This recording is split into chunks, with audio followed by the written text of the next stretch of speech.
नमस्कार दोस्तों, मैं हूं राजेश कुमार खरे। आप देख रहे हैं हमारा यूट्यूब चैनल धर्म संकट।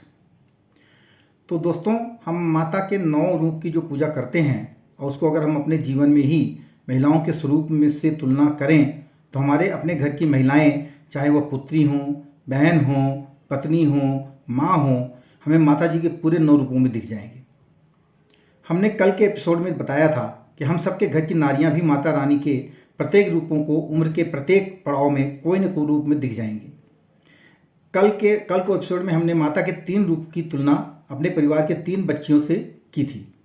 उसमें कुछ ज़्यादा बताने लायक नहीं था, लेकिन चौथी माता कुष्मांडा देवी के रूप में जिन महिलाओं का हम उदाहरण आगे चल के देंगे, उनके कार्यों का भी संक्षिप्त विवरण अवश्य देंगे, जिससे आप माता के कार्यों से मिली जुलती उनकी कार्य क्षमता को समझ पाएँ। एक प्रकार से हम नारी के प्रत्येक रूप के दर्शन अपने परिवार की महिलाओं व अपने आसपास देख सकते हैं। बस हमें कोरिलेट करने की आवश्यकता होगी।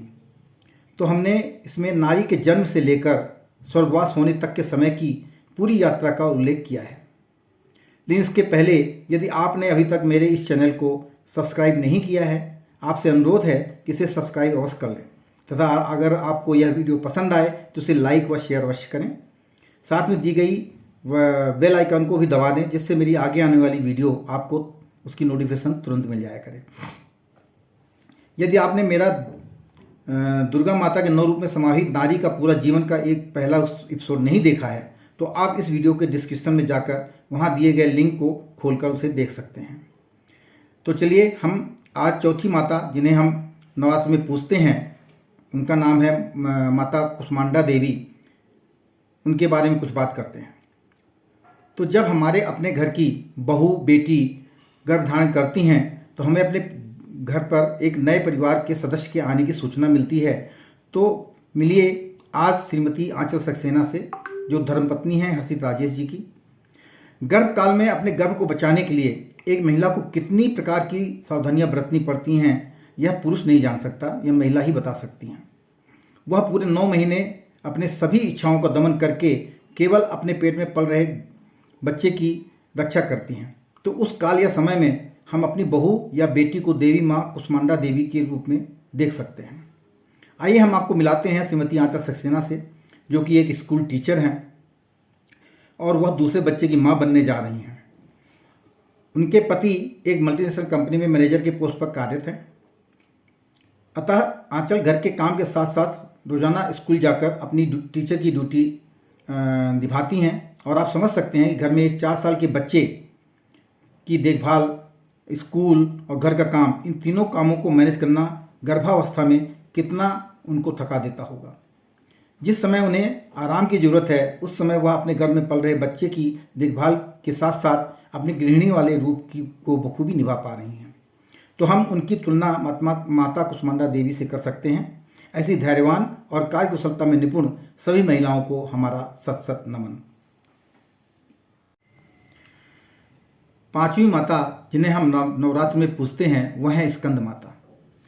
तो जब हमारे घर की बहू या बेटी एक संतान को जन्म देती हैं तो उनका स्वरूप स्वयं स्कंद माता का हो जाता है, यानी जननी का, यानी सृष्टि के निर्माण का। तो मिलिए श्रीमती आरती कावरा से, जो कि धर्मपत्नी है आयुष राज की, जो अभी कुछ महीने पहले ही माँ बनी है और एक माँ के रूप में वह अपनी संतान के पालन पोषण में कोई कोर कसर नहीं छोड़ रही हैं।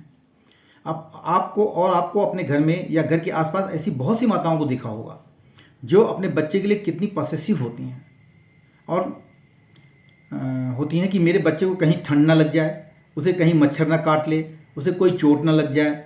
और अगर बच्चे की रोने की आवाज़ सुनेंगी तो अपना सारा काम छोड़कर दौड़ती चली आएंगी कि कहीं बच्चे को कोई चोट वोट तो नहीं लग गई, या मेरा बच्चा भूखा तो नहीं है, आदि आदि। तो आपने खुद देखा होगा कि एक माता अपनी संतान की हर प्रकार की बीमारी व संकट का बड़ी निडरता के साथ सामना करते हुए उसको बड़ा करती है। अतः हम ऐसी महिलाओं की तुलना देवी स्कंद माता से कर सकते हैं। ऐसी पालनहार माताओं के रूप में विद्यमान सभी नारियों को हम सत सत नमन करते हैं। आगे बढ़ने से पहले यदि आपने अभी तक मेरे इस चैनल को धर्म संकट चैनल को सब्सक्राइब नहीं किया है तो आपसे अनुरोध है कि इसे सब्सक्राइब अवश्य कर दें तथा अगर आपको यह वीडियो पसंद आए तो इसे लाइक व शेयर अवश्य करें। साथ में दी गई बेल आइकन को दबा दें, जिससे मेरी आगे आने वाली वीडियो की सूचना और नोटिफिकेशन के माध्यम से आपको तुरंत मिल जाए। तो चलिए आज के इस एपिसोड में छठी माता कात्यायनी देवी, जिन्हें हम नवरात्र में पूजते हैं, की बात करते हैं। महिलाओं का यह रूप हम और आपके जीवन में हम लोग कई बार अनुभव करते हैं।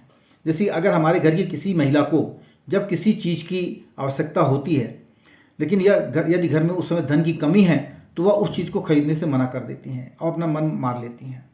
तथा घर में विपत्ति आने पर वह अपने परिवार की खुशी के लिए अपनी ज्वेलरी तक का भी त्याग करने में झिझकती नहीं है। मैंने ज्वेलरी का उदाहरण इसलिए दिया है क्योंकि प्रत्येक महिला को अपनी ज्वेलरी से बहुत मोह होता है। तो आइए आज हम आपको मिलाते हैं एक ऐसी ही महिला, श्रीमती छाया खरे से, जो कि संदीप खरे जी की धर्मपत्नी हैं। और उन्होंने अपने पति का साथ अपनी बड़ी ननद नंदोई के स्वर्गवासी हो जाने के बाद उनके बच्चों की शिक्षा दीक्षा में उनकी मदद करके तथा नौकरी ढूंढने में बच्चों की मदद करके किया है। इस दौरान श्रीमती छाया ने अपनी पति का साथ पूरे तन मन धन से दिया, जिसके कारण मैं उनका व उन जैसी सभी महिलाओं का सत सत नमन करता हूँ।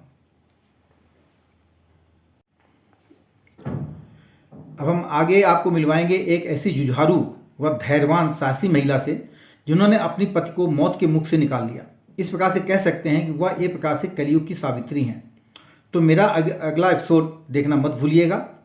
मैं फिर आप सबसे आग्रह करता हूं कि यदि आपने मेरे चैनल को अभी तक सब्सक्राइब नहीं किया है तो सब्सक्राइब करके बेल आइकन को अवश्य दबा दें, जिससे मेरी आगे आने वाली वीडियो की नोटिफिकेशन आपको समय पर मिल जाया करे।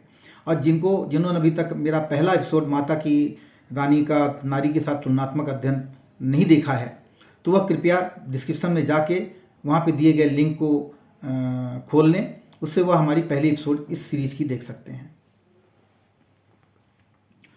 जय सनातन, जय भारत।